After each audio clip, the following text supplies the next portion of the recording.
On Friday evening, very late on Friday evening, Donald Trump decided to get on Truth Social and, as per usual, have yet another meltdown over the fact that he is getting absolutely spanked by Kamala Harris. Now, I should point out, before I even read his latest meltdown, that this actually happened before the new polls came out over the weekend, showing that Harris now has a crushing 7-point national lead over Donald Trump. Okay, that alone is pretty significant, and yes, you would expect that to cause a meltdown in Trumpland, but again, this actually happened before that news came out. Here is what Donald Trump said late in the evening on Friday after he was just apparently stewing on it all day long. Here it is. Kamala Harris is the weakest presidential candidate in history on crime. She's allowed millions of people to pour through our borders, many from prisons, mental institutions, and indeed terrorists coming in at levels never seen before. What gives her the right to run for president?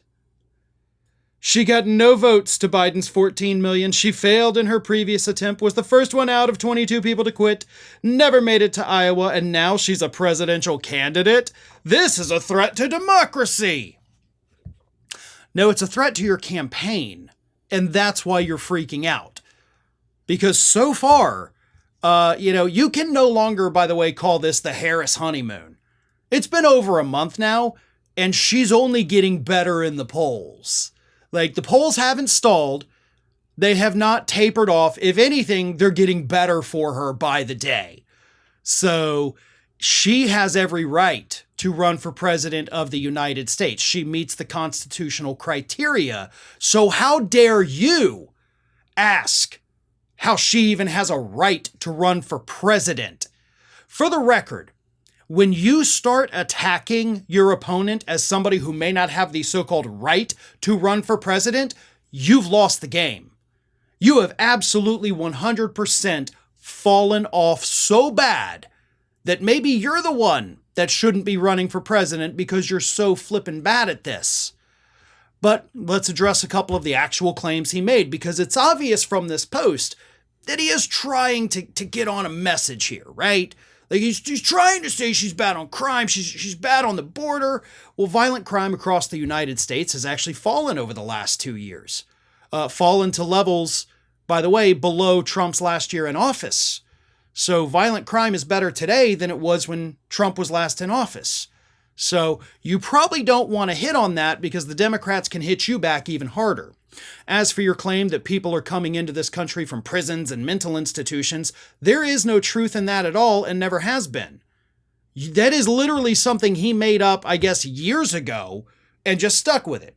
He had an idea, he had a thought, a crazy thought, but a thought nevertheless. He just ran with it, put it out there, and that's his new talking point. There is no truth in that whatsoever. Then, of course, the terrorists, right? Oh my God, the terrorists that have come into this country. Yeah, you mean the ones that we've caught? Every time there's a headline about somebody that's on the terror watch list that gets apprehended at the border, which is what's supposed to happen, Republicans go, they put it on social media like, this is a travesty, this is Biden's America. And everybody points out like, yeah, Biden's America where we catch the terrorists? Like, how is that bad?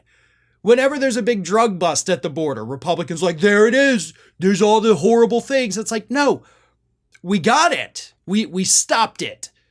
There was a problem, but the government did its job and prevented it from actually becoming a problem. So y'all are highlighting the good things Biden and Harris have done without even realizing it, because that's how bad you guys have just gotten at campaigning. Because you don't even know what the hell is going on in this country. But Trump's meltdown, taken as a whole, as I usually like to say, these are symptoms. These are symptoms of a man that has completely lost his grip on reality. And every time those new poll numbers come out, showing her winning by 5 points, then 6, now 7, showing Donald Trump getting decimated in swing states, every time we get a new one of these polls, Trump goes more and more insane. Every time, like last week, the reason this happened on Friday before the worst polls came out was, of course, because the DNC ratings came out. Every single night of the DNC crushed every single night of the RNC. Millions more viewers for the Democrats every single night. Harris's speech crushed Donald Trump's speech by millions more viewers. And he doesn't know how to handle this. He still, as a 78-year-old man, cannot properly process his emotions. The only thing he knows how to do is to hop on his failing Truth Social platform, which somehow, some way, is actually failing even worse than his presidential campaign, if you can believe it. But that's where he goes. He whines and cries like this petulant child, and that is his form of therapy. Unfortunately, his form of therapy should not be happening in the public, because the more he does it, the more he turns off the voters, which then makes him crazier. So he posts crazier things, and it's a perpetuating cycle. What needs to happen, and I mean this in all sincerity here, is that Donald Trump needs to sit down behind closed doors with a licensed therapist, if not a full-blown psychiatrist. He needs to work through his problems. And honestly, if his advisors, if his family had any sense or even actually cared about the guy, this is what they would be telling him. Not because he's crazy, you can leave that part out of it, but you should tell him, listen, obviously you've got anger issues. Obviously you've got some things that you want to say. So here is a safe space where you can tell this person, and this person is legally obligated to not tell anybody else what you say. Go and have that be your venting session, okay? Have that be your form of therapy, because it's actual therapy from somebody who knows how to help you work through these emotions. But nobody's going to do that, because I genuinely think that even among his own family, nobody cares about this guy enough to actually get him help. They, just the same way he looks at them, view him as the tool, right? This is the tool I use to make things better for myself. But y'all need to be careful, because you're wearing down that tool. It's not going to be useful much longer. And the worse that tool gets, the worse a job it does, and all the things it is building are going to come crashing to the ground. So while you think it may be useful to have the tool around and keep using it, even though it's obviously failing, everything you're building with it is not going to sustain you in the future. And I hope that metaphor was kind of good enough, but that's the way I see this happening.